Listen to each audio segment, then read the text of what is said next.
baik medis maupun non medis ya, harus paham semua karena itu masuk ke dalam akreditasi kami. Ya, yang harus diketahui bantuan hidup dasar ini nggak cuman ini, banyak banget ya kasus baik di ruangan, baik medis maupun non medis juga masih kurang menurut saya. Mas, kurang itu gini. Jadi semua pasien-pasien yang tidak sadar itu semua selalu dilemparkan ke IGD, kebetulan saya ada di IGD, ataupun ruangan-ruangan itu menunggu dokternya dulu datang baru bertindak. Jadi harapan saya setelah saya memberikan simulasi ini, teman-teman di ruangan itu sudah bertindak dulu sebelum bahasanya saya datang atau tim konsulnya datang. Ya, paling tidak minimal pijat jantung. Mungkin masih banyak yang belum memahami ataupun masih kurang memahami juga tentang pijat jantung sehingga belum berani untuk bertindak. Ya, jadi saya pengen hari ini simulasi. Kemarin saya sudah ngirim video.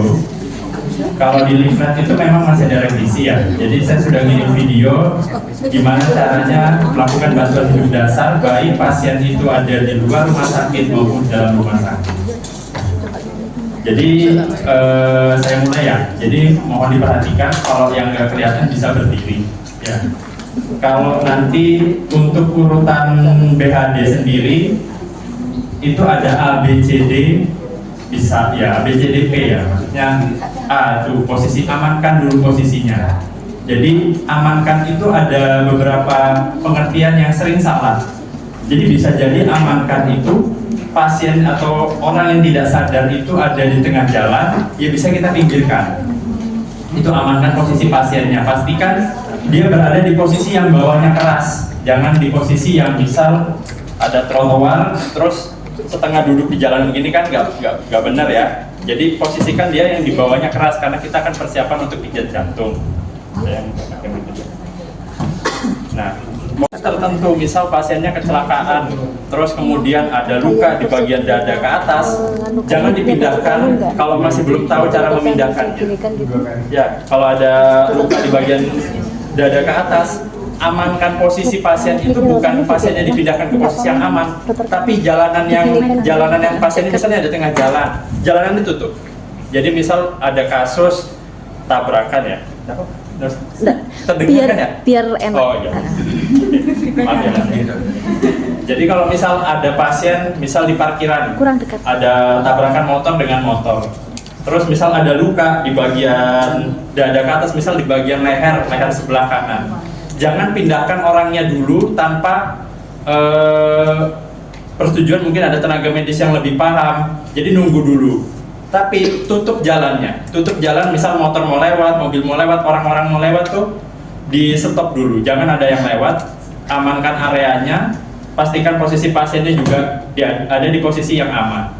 Nah, ada satu lagi kesalahan yang sering banget, ini hal yang remeh tapi sering banget terjadi. Kan kita nanti ketika kita mau beri pembantuan hidup dasar itu kita harus memastikan oksigen itu baik. Jadi jangan sampai orang-orang itu berkerumun di sekitar pasiennya karena itu akan mengganggu oksigen yang masuk ke pasiennya. Jadi kalaupun misal pasien di tengah jalan, orang-orang disuruh minggir dengan jarak yang paling tidak 1 atau 2 meter dari pasiennya supaya nggak ganggu oksigen yang mau masuk. Ya, yang A pertama amankan. Sudah paham A-nya amankan? Ya. Paham ya? Amankan itu bisa amankan lokasi atau amankan pasiennya. Yang kedua bangunkan. Kalau misal ada pasien nggak sadar di tengah jalan, misal di poli, tiba-tiba pasien ada yang jatuh tidak sadar, bangunkan dulu pasiennya. Yang B bangunkan. Bangunkan itu bukan cuma Pak bangun, nggak, pukul dia. Pak, bu, bangunkan.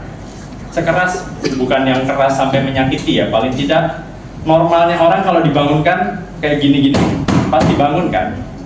Kalau misal masih belum bangun, coba rangsang nyeri. Rangsang nyeri paling gampang tekan di bagian dada.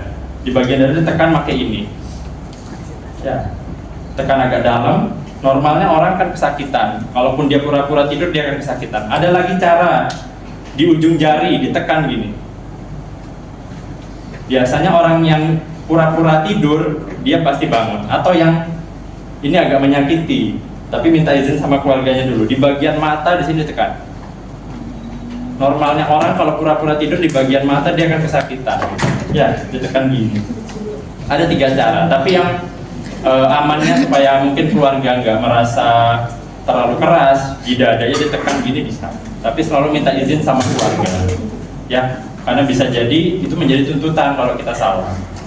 Sebelum kita melakukan bantuan hidup dasar, selalu perkenalkan diri. Perkenalkan diri, saya siapa, saya di sini sebagai siapa, saya ingin membantu pasien yang ini. Selalu perkenalkan diri, karena bisa jadi tuntutan itu kita berusaha menjadi superhero, tapi ternyata keluarga itu nggak setuju. Selalu minta persetujuan keluarga. Oke? Yang bangunkan ada yang mau tanya? Untuk yang B, bangunkan. Pasti sudah bisa kan ya? Bangunkan, ingat, bangunkan dengan pak. Kalau nggak bisa rangsang nyeri. Kemudian yang C. C ini cari bantuan. Cari bantuan.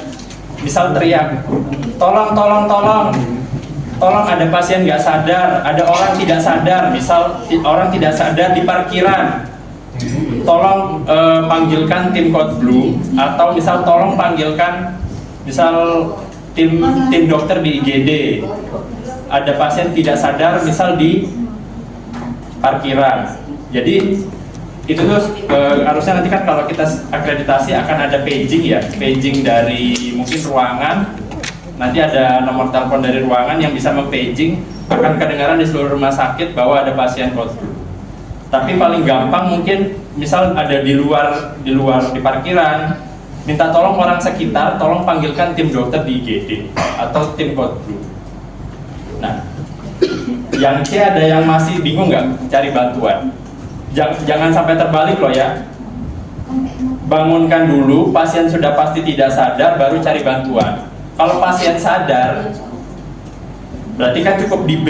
Misal dibangunkan pasiennya bangun, jadi cukup di B, nggak usah lanjut ke C. Kalau pasien nggak sadar, lanjut ke C, cari bantuan. Cari bantuan itu ada satu orang yang menelpon tim Code Blue atau tim IGD, satu orang membantu di pasiennya. Kalaupun tidak ada orang lain yang dimintai tolong, lakukan tindakan sambil menunggu ada orang sekitar yang lewat. Jangan pasiennya ditinggalkan, mencari bantuan, tapi ya pasiennya dibiarkan karena 5 menit saja tidak dapat bantuan, angka harapan hidupnya semakin kecil. Ya, jadi sebisa mungkin, terutama di lingkup rumah sakit kan pasti ada orang yang lewat ya, kecuali tengah malam. Pasti ada orang yang lewat minta bantuan, tolong panggilkan tim IGD. Oke, setelah C, D. D ini dengarkan, baru kita benar-benar ngecek. Dengarkan ini, yang pertama posisinya seperti ini. Jadi posisinya begini, mata melihat dinding dada, pipi itu mendengar merasakan adanya hembusan nafas, telinga mendengar adanya usaha nafas, suara nafas. Ya, jadi simultan. Mata melihat dinding dada, apakah ada pergerakan dada atau enggak, pipi merasakan ada hembusan nafas atau enggak, dan telinga mendengarkan adanya suara nafas atau enggak. Sambil ketiga tangan ini ngecek di bagian pembuluh darah karotis ya, pembuluh darah di bagian leher. Sambil mendengarkan dengan 3 jari, jangan begini saja, jangan satu. Kadang sering salah. Padahal kalau dicek 3 ternyata ada denyut nadi. Kalau pakai satu tangan nggak kerasa. Jadi selalu cek pakai 3 jari di bagian sini. Coba teman-teman ngerasakan semua, ada nggak? Ada ya. Ada yang nggak ada nggak? Ada yang nggak ada nggak? Ada semua kan ya? Oke. Kalau teman-teman sudah ngerasa ada semua, sekarang cek teman sebelahnya. Ada nggak? Ayo, cek dulu.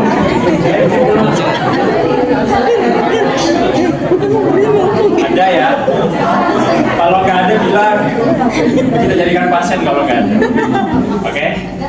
Harus ada loh ya, harus bisa menemukan latihan memeriksa diri sendiri dan mungkin teman. Karena ilmu ini tuh bukan cuma sekedar di rumah sakit aja, nanti di rumah di fasilitas umum, dimanapun ada ketemu orang, harapan saya teman-teman dari Rumah Sakit Ben Mari itu sudah bisa paling tidak memberikan bantuan hidup dasar. Tidak harus sampai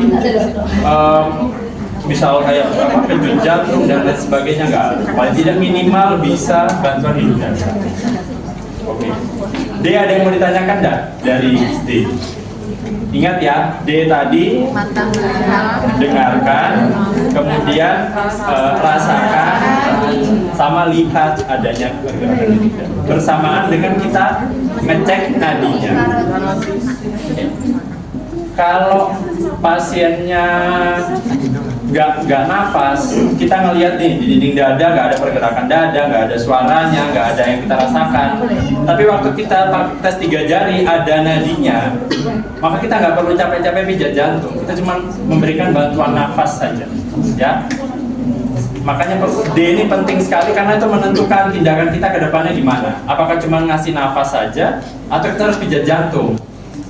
Kalau nggak ada nafas ya bantu nafas saja.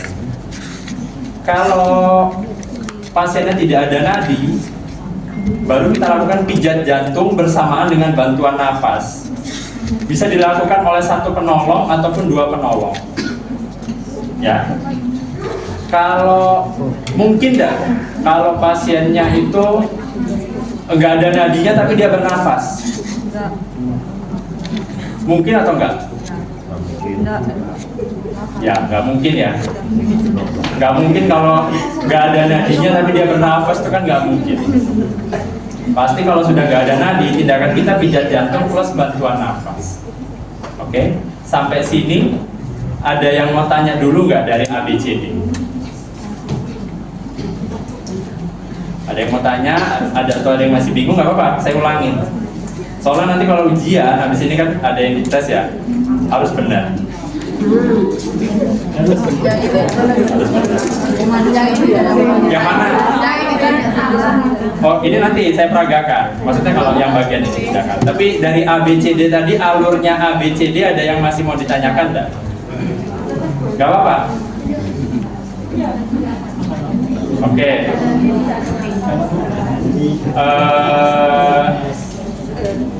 Saya buat pertanyaan dulu ya. Sebelum saya lakukan tindakannya, saya mau bikin dari ABCD dulu. Kalau yang dari, misalnya ada orang ditemukan di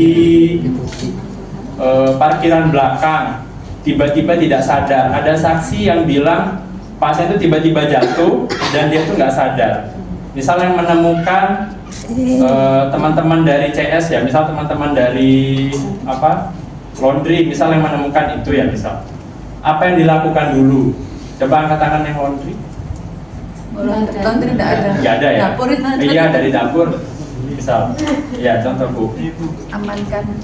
Amankan itu misal posisinya di belakang. Ya, amankan dari orang-orang sekitar yang dekat dengan pasien dengan jarak 1 km.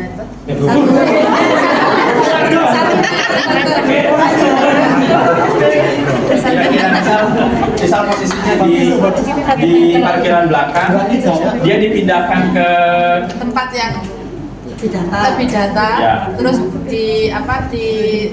dijauhkan dari jarak orang-orang yang terdekat dengan jarak 1 meter. Lalu kita bangunkan pasien dengan cara menepuk-nepuk atau memukul sambil memanggil beliau. Kalau misal ditepuk nggak bangun? Ditepuk nggak bangun dengan cara menekan nyeri. Ya, orang nyeri di dada dengan 3 jari menggenggam, atau minta izin keluarga pasien dengan menekan pelupuk mata yang depan. Tepuk tangan dulu ya. Setelah itu ganti yang tim dapur lagi siapa? Ya ganti. Setelah bangunkan, misal pasien ini nggak bangun, dibangunkan dirangsang nyeri nggak ngerespon, terus apa? Minta bantuan, minta seseorang untuk bantuan memanggilkan tim dokter atau tim medis. Ya. Memanggilkan satu orang tim medis. Okay. Terus setelah itu? Kita melakukan cek nadi itu. Ceknya bagaimana? mata melihat denyut nadi, pipi merasakan hembusan nafas, telinga mendengarkan, mengecek tadi cek karotis. Bagaimana cara mengecek nadi karotis? 3 jari ditaruh di leher. Oke, pastikan Denyut nadi. nadi berdenyut atau tidak ya. Kalau misal pasiennya tidak nafas tapi denyutnya ada, maka yang tindakan ke depannya apa yang kita lakukan? Memberikan bantuan nafas, pernapasan. Kalau pasiennya tiba-tiba tidak ada nadi, terus tindakannya? Melakukan RGP. Ya, benar. Oke ya, habis ini kita simulasi ya. Jadi nanti akan ada case by case, akan ada datang ke meja saya bawakan kasus per kasus, begitupun prakteknya. Nanti ini saya simulasikan prakteknya, kalau ada yang bingung, minta nggak apa-apa ngomong bingung, biar minta diulang. Ya, yang pertama pijat jantung. Ini saya harap semua ngelihat ya, atau enggak ada yang sudah menonton, itu sama aja. Jadi pijat jantung itu ditaruh di bagian dada. Jadi kan tulang dada kita ini, tulang baji ini ada ininya ya, ada batas segitiganya di sini ya. Segitiga ada yang merasakan kan, ada segitiga di perut. Nah, dan naik atas sedikit dari segitiga itu ada namanya tulang baji atau tulang sternum. Ya. Nah, di bagian ini itu ditekan dengan posisi tangan seperti ini. Posisi tangan dominan ada di atas dari tangan yang tidak dominan. Kalau teman-teman kidal posisinya seperti ini. Ya, kalau kanan dominan tangan kanan posisinya begini. Coba dimunculkan semua. Kanan ya.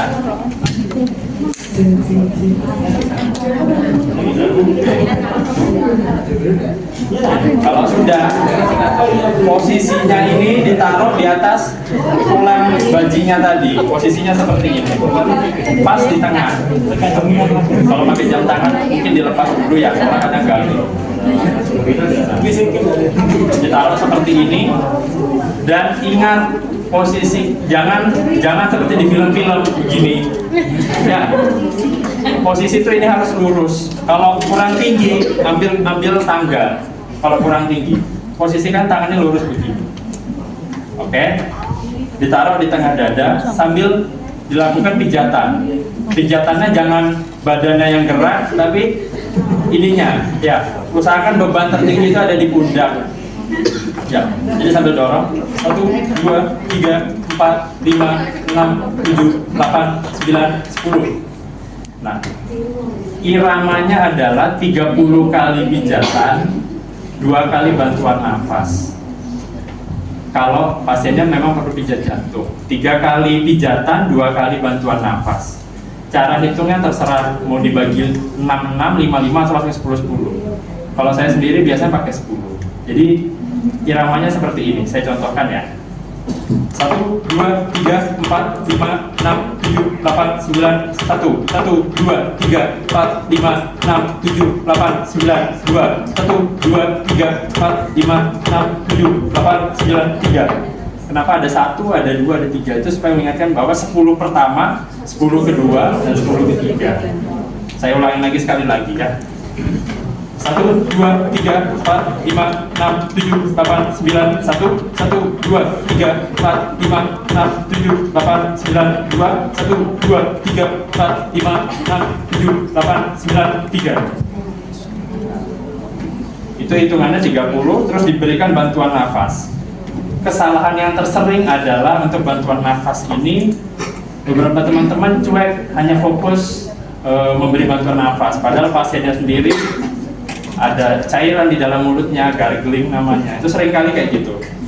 Pasiennya gitu, diberi bantuan nafas. Sama aja kayak mendorong cairan ini masuk kembali ke dalam perut, ke dalam saluran nafasnya. Malah air yang muntahan dari perut malah masuk ke paru-paru. Itu malah bahaya. Malah pasiennya tuh nggak akan bisa nafas jadinya, seperti tenggelam. Padahal pasiennya nggak di dalam air. Ya. Jadi kalau ada air di dalam mulutnya selalu dibersihkan dulu.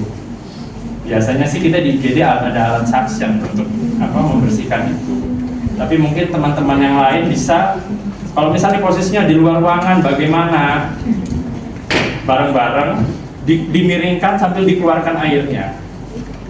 Dimiringkan sambil dikeluarkan airnya. Justru nggak akan efektif memberi bantuan nafas kalau masih ada air di dalamnya, justru nggak efektif. Jadi buang dulu airnya.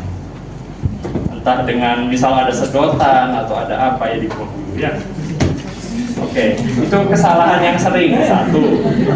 Kesalahan kedua yang tersering adalah pasien itu posisinya gini. Kalau posisi pasiennya begini, di bagian tenggorokan belakang ini ketutup saluran nafasnya. Meskipun diberikan gini-gini, biasanya cuma pipinya gini. Cuma pipinya aja yang ngembang, tapi dadanya nggak ngembang. Jadi bagaimana gampangannya? Kalau misal orangnya nggak kecelakaan, nggak ada nggak ada cedera di bagian dada ke atas, nggak apa-apa. Ada dengan dua tangan diginikan. Jadi ini kepala, satu tangan menekan ke sini, yang tangan satunya mengangkat ke atas. Itu udah membebaskan jalan nafasnya. Ya, kalau tradisionalnya ya kita langsung ngokok mulutnya. Tradisionalnya kan gitu. Tapi harapannya tenaga medis jangan kayak gitu kan, kita nggak tahu ya. Maksudnya kita kerja di rumah sakit, kita nggak tahu orang ini membawa penyakit menular atau enggak. Sebisa mungkin bawa sesuatu, entah sedotan ataupun apa. Sedotan kan terlalu kecil ya. Nggak mungkin sedotan ya. Pokoknya pakai perantara apa. Kalau baiknya kita di rumah sakit kan kita ada alat seperti ini. Jadi kita nggak perlu seperti orang-orang ya, maaf ya, primitif ya. Maksudnya langsung dicium dan lain sebagainya ya. Kecuali memang keluarga sendiri dan tidak ada alatnya, itu pilihan terakhir. Tapi yang penting yang menolong itu sudah tahu resikonya, karena bisa jadi tertular ataupun kotor dan sebagainya. Nah, selalu ingat kalau mau memberikan bantuan nafas, posisikan ininya begini, diangkat gini. Itu seringkali jadi kesalahan yang nomor 2. Kesalahan nomor 3, ketika mau membantu memberi nafas, lupa tutup hidungnya. Jadi kalau kita niup, keluarnya dari hidung, oksigennya nggak masuk ke paru-paru, keluar dari hidung, nggak efektif. Ya, jangan kalau membantu langsung ke mulutnya, jangan lupa tutup hidungnya. Tapi kan kalau dengan alat ini, hidung dan mulutnya ketutup. Ya. Yang keempat, sudah pakai ada alat ini, udah bagus nih. Tapi posisinya kayak gini tadi, digini-gini kan, yang ngembang mulutnya aja. Jadi jangan lupa diangkat. Dengan satu tangan, kelingkingnya mengangkat kepala, nantinya begini. Nah, pastikan semua ini tertutupi. Jangan ada yang kayak gini, jangan ada yang gininya. Posisi bawahnya ini ada di bawah sini, jauh. Kan udaranya keluar lewat bawah, jadinya nggak masuk. Ya, posisikan pas melingkupi seluruh mulut dan hidung sambil diangkat. Kalau gini harusnya dadanya ngembang. Kecuali ada sumbatan lain yang kita nggak tahu. Harusnya dadanya ngembang. Jadi sambil memberi bantuan nafas, sambil pastikan jalan nafasnya benar, yang pijat jantung juga harus benar. Ada yang mau ditanyakan dulu nggak? Pasti banyak yang mau tanya harus. Ayo, tanya. Pasien patah tulang. Di area steril itu Patah tulang. Oh iya. Satu prinsip lagi kalau kita mau membantu pijat jantung, selalu KIE ya, selalu jelaskan ke pasiennya ada risiko dari tindakan kita. Tindakan kita tuh bisa mematahkan tulang-tulang rusuknya. Tapi kita harus milih, pasiennya mau henti jantung atau mau patah tulang rusuknya. Kalau henti jantung dia langsung mati. Kalau patah tulang rusuk belum tentu mati. Belum tentu loh ya. Jadi selalu jelaskan ke pasien, selalu ada resiko dari tindakan kita. Jangan jadi superhero langsung ini ternyata patah semua dan keluarga marah. Selalu jelaskan ke pasien, setiap kita melakukan tindakan apapun itu pasti ada resikonya. Nah, tindakan dari kita ini ya bisa jadi tulangnya patah, tulangnya menusuk paru-paru dan lain sebagainya. Tapi kan harapan kita jantungnya memompakan darah dulu ke otak. Kalau otak kita tuh nggak dapat darah 5 menit aja, udah banyak banget yang rusak. Udah pasti kembalinya nggak akan sempurna. Ya, lakukan pijatan jantung sampai kapan? Sampai penggantinya siap menggantikan, bukan penggantinya datang loh ya. Penggantinya siap menggantikan. Misal nih, saya udah datang sama tim saya, cuman yang apa namanya, yang lagi pijat jantung sekarang tiba-tiba langsung melepas. Padahal yang ini masih nyiapin alat, masih mau masang dulu. Jangan ya.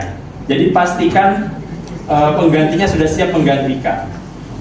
Kalau penggantinya baru datang masih mau nyiapin alat dulu, tetap lanjutkan pijat jantung.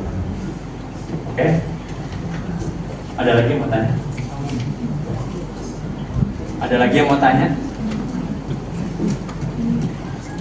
Ya. Kapan kemudian kita exiting? Oke. Kapan kita berhenti melakukan pijat jantung? Ada beberapa kondisi yang membuat kita tuh pijat jantungnya lebih cepat. Ada beberapa kondisi yang pijat jantungnya jadi lebih lama. Kalau misal pasiennya sudah kanker stadium 4, sudah memang menyebar ke seluruh tubuh, harapan kita melakukan pijat jantung itu ekspektasinya kita nggak akan tinggi-tinggi. Tapi kita di rumah sakit, kita harus memberikan pelayanan. Meskipun kita tahu nggak akan, bahasanya angka kemungkinan selamat itu kecil, tapi tetap lakukan aja. Karena itu dianggap keluarga adalah bentuk pertolongan kita. Ya, kadang tuh ada ini kasus ya, saya bilang kasus. Ada bidan datang ke IGD kemarin beberapa minggu yang lalu, membawa pasien dalam keadaan pasiennya sudah henti nafas. Saya tanya mulai kapan? Katanya di klinik dipraktekannya itu kurang lebih sekitar 20 menit sambil perjalanan. Terus di jalanan diapain? Cuma diberi bantuan nafas. Ada nadinya enggak waktu itu? Pasiennya sempat sadar dipraktekkan, tapi sepanjang perjalanan cuma diberi bantuan nafas. Dalam hati saya, ini agak kemungkinannya kecil, udah 20 menit lebih.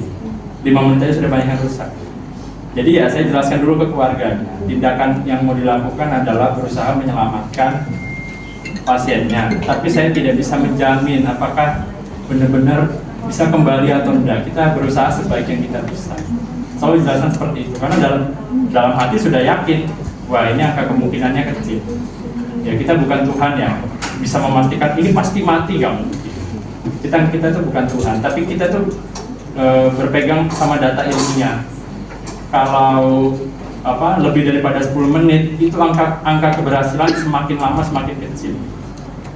Jadi kalau misal memang pasiennya punya riwayat penyakit berat, ya bisa jadi kita lebih cepat 5 menit. Yang penting keluarga memang sudah setuju untuk itu. Mungkin ada beberapa yang sudah mengikhlaskan 5 menit, 8 menit. Ya kalau keluarga setuju untuk dilepaskan. Normalnya sih minimal 10 menit. Bisa jadi lebih lama pada kasus apa? Misal pasiennya masih muda, harapan hidup masih besar, pasien nggak punya penyakit-penyakit, kebetulan mungkin dia tiba-tiba serangan jantung dan tiba-tiba nggak sadar. Itu bisa kita lanjutkan sampai sekitar 20 menit masih bisa. Karena angka keselamatannya masih besar. Kita boleh melanjutkan kalau kita yakin dia masih bisa selamat. Yaitu tadi masih muda, mungkin ada faktor-faktor tertentu, kedinginan, apalagi mungkin habis konsumsi obat-obatan, mungkin narkotika dan lain sebagainya, mereka masih bisa. Tapi harus diketahui semakin lama kita melakukan semakin kecil angka keselamatan. Begitu pula semakin besar kemungkinan patah tulang, kemungkinan yang lain dan lain sebagainya tindakan. Jadi keluarga harus paham dulu ke sini. Oke, ada lagi? Ada lagi yang mau tanya? Sekarang ya saya tanya ulang lagi sekali lagi ya. Bagaimana ini untuk misal nih teman-teman dari ruang OK, ada teman-teman dari ruang OK? Nggak ada? Nggak ada ya? Teman-teman dari ICU? Ada ya teman-teman dari ICU? Wil. Ayo, satu orang, terserah relawan. teman IGD deh. Bir. Ya, Mbak Fira. Kalau mau pijat jantung, letaknya di bagian mana? Ya, sepertiga bagian bawah ya, atau setengah bagian bawah. Cara posisikan tangannya seperti apa?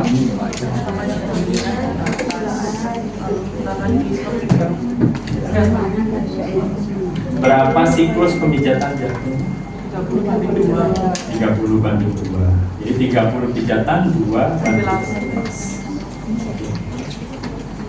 Kalau misalnya ternyata pasiennya ini nggak sadar, nadi masih ada, tapi nafasnya lemah sekali atau nafasnya nggak ada, kita cukup memberi bantuan nafas setiap 6 detik. Cara ngitungnya gini, jangan lupa ya posisikan jalan nafasnya ya.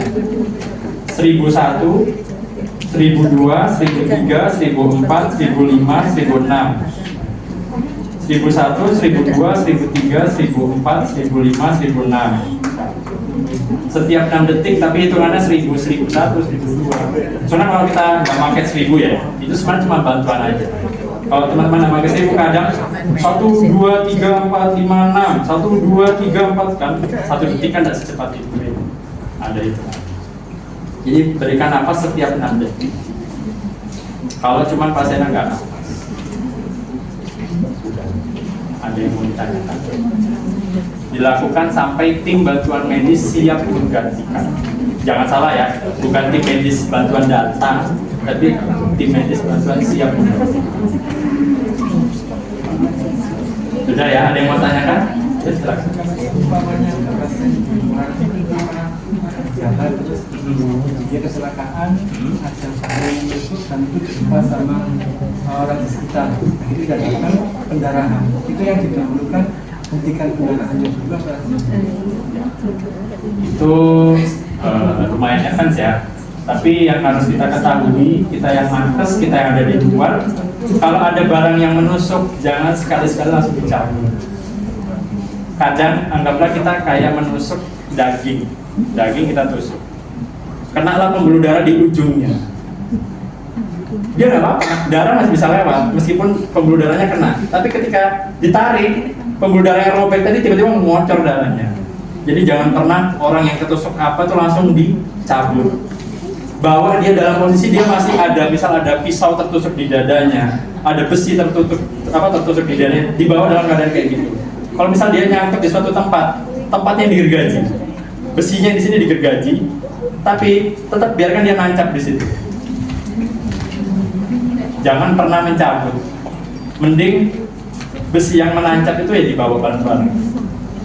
Ya, itu untuk mungkin real case di luar kasus ya, maksudnya di luar bahasan kita hari ini ya, karena ini bantuan yang dasar, terutama untuk wilayah rumah sakit. Ya. Ada lagi yang mau tanya? Saya mau tanya. Iya. Kan kalau ini kasusnya pasien pingsan. Kalau di lingkup keluarga, kalau kita melihat keluarga itu kayak kena serangan stroke ringan gitu kan, itu penanganan kita gimana? Ya, sama lah, misal pasiennya tidak sadar ya, iya. Tetap posisikan, pastikan nadi sama nafasnya masih ada. Meskipun dia tidak sadar, andaikan nafas masih ada dan nadi masih ada, ya segera dibawa ke rumah sakit. Tapi dalam posisi dia masih bernafas dan masih ada nadi. Kita akan melakukan bantuan hidup dasar itu kalau memang sudah tidak ada nafas, tidak ada nadi. Kalau nanti misal case-nya di rumah, pasien stroke, pasiennya tiba-tiba henti nadi, ya, misal henti nadi, dia sambil dipijat jantung sambil nelpon ambulan. Ada orang yang nelpon ambulan. Jadi nanti ada mungkin tim medis yang memberikan bantuan di sana. Ada yang masih bingung? Masih bingung kan? Tidak apa kalau sudah ya. Ada lagi yang mau tanya? Sebelum kita mulai. Ya. Nanti yang datang ke meja saya dua-dua ya, satu orang bantuan nafas, satu orang pijat jantung dan segitu kan. Oke. Sudah? Saya kasih waktu nih, apa? 5 detik lagi ya. Gak ada yang mau tanya? Ya, Bapak. Kita akan mulai awal sampai yang terakhir biar bisa Oke, secara langsung gitu. saya peragakan ya. Mohon diperhatikan. Tiba-tiba ada pasien tidak sadar di depan poli. Saya seorang satpam. Posisi saya seorang satpam. Saya dapat dan tiba-tiba ada pasien tidak sadar. Posisinya aman nggak? Pastikan dia dulu tuh ada di tempat yang aman, dia di bawahnya ini keras. Misal dia jatuhnya di lantai, ya sudah di lantai itu tutup area sekitarnya. Jangan biarkan orang berkerumun. Pastikan dulu, bangun setelah diamankan bangunkan. Pak, langsung nyeri, cepat. Dia nggak ngerespon. Tolong, ada pasien tidak sadar di ruang depan poli. Tolong panggilkan tim IGD atau tim Code Blue. Sambil sudah manggil, ada orang yang berlari. Kemudian saya sambil meriksa dengan 3 jari, saya periksa dengan rasakan hembusan, lihat dinding dada, sama dengarkan dengarkan suara nafas. Pasiennya nggak ada nadi, nggak ada nafas, maka yang saya lakukan, posisi saya sendirian di sini, saya melakukan pijat jantung. Andaikan ada alat ini ya, andaikan ada alat ini. Kalau nggak ada ya saya mungkin ngomong. Ya. Andaikan ada alat ini di sini, jadi saya melakukan pijat jantung. 1, 2, 3, 4, 5, 6, 7, 8, 9, 1, 2, 3, 4, 5, 6, 7, 8, 9, 2, 1, 2, 3, 4, 5, 6, 7, 8, 9, 3. Bantuan nafasnya ingat, diangkat dan dipegang. 2. Lagi. 1, 2, 3, 4, 5, 6, 7, 8, 9, 1, 2, 3, 4, 5, 6, 7, 8, 9, 2, 1, 2, 3, 4, 5, 6, 7, 8, 9, 3. Setiap 2 menit atau setiap kali 5 siklus itu 30 banding 2 itu 1 siklus. Setiap 5 siklus, pastikan lagi nadinya ada atau buat kita monitoring pasien ini udah kembali atau belum. Nah, setiap 2 menit atau 5 siklus. Oh, pasiennya sudah kembali. Misal pasien sudah kembali, tidak apa-apa di posisi atau nunggu tim medis datang membawa tes, segera dibawa ke IGD. Nanti biasanya perawatannya di ruang ICU. Kalau misal tiba-tiba sudah saya RJP ini nggak balik-balik, saya terus tiba-tiba tim medis datang sudah membawa alat kejut jantung, itu udah. Tapi tim medisnya masih mempersiapkan alat, masih masang dulu monitornya, tetap lanjutkan terus sampai tim medis ini memberi kode sudah siap menggantikan. Selesaikan 1 siklus, siap digantikan. Nah, posisinya nanti penggantinya di depan. Kalau gitu kita udah lepas tangan yang pembantu sebelum. Sudah, ada yang masih mau ditanyakan lagi? Sudah ya? Saya